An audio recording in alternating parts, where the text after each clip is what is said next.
murashaka kumera mute mwebwe abayobozi bari hano mwasezeye se mugataha mukigeraho mushaka kuri byanyu mushaka. Ati urupfu rwe rumora mu bitekerezo. Ni umugore wari ugiye kubyara kubera mituweli arangaranwa n'ubuyobozi birangira yitabye Imana.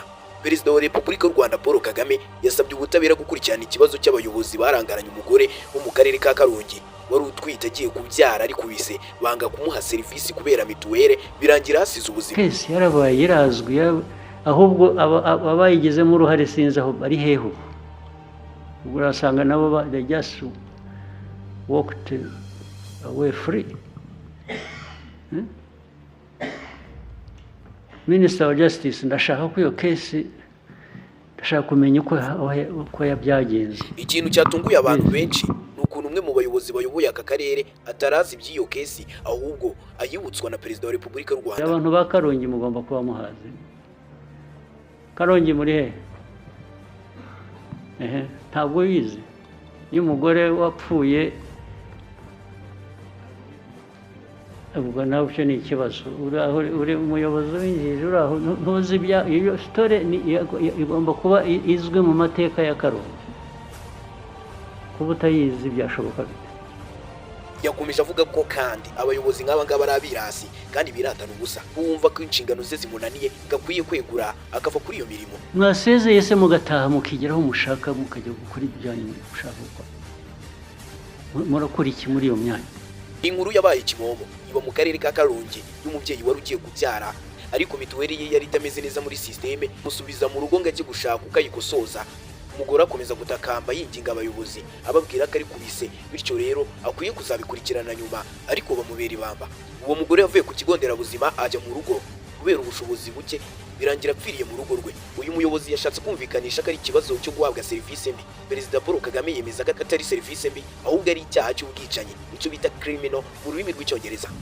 Ni ikibazo cyo guhabwa serivisi mbi kwa muganga. Ntabwo ari serivisi mbi, that is criminal.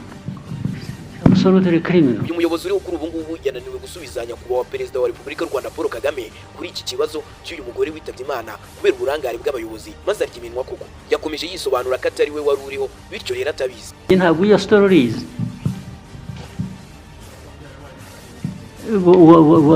yese nari ndiyo.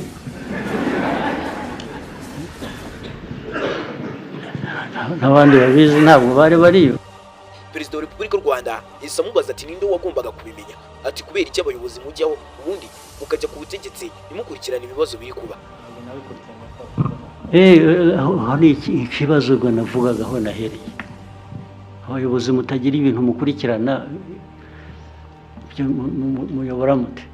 Yashimangiye ko kandi abayobozi bagombaga kumuvuganira maze ibyo bamwishyuzaga bigakorwa nyuma ariko yabanje kubona izo serivisi yari akeneye. Iyo bamuvura ibyo bindi bikanakurikiranwa ibyo bamwishyuza bakazabimwishyuza cyangwa ubimwishyurira akabimwishyurira. Perezida wa Repubulika y'u Rwanda yakomeje kwibaza ikibazo ati none abakoze ibyo byose bari hehe? Ati wabona barigendeye gutyo gusa. Perezida wa Repubulika y'u Rwanda akimara kwibaza icyo kibazo rero yahise asaba Minisitiri w'Ubutabera gukurikirana iby'ubwo buyobozi, asaba n'uwo muyobozi mushyuriho kubikurikirana akabimenya kuko ari inshingano ze, kuko icyaha ngo ni gatozi burya ngo icyaha n'igisaza. Abayigezemo uruhare sinzi aho bari heho.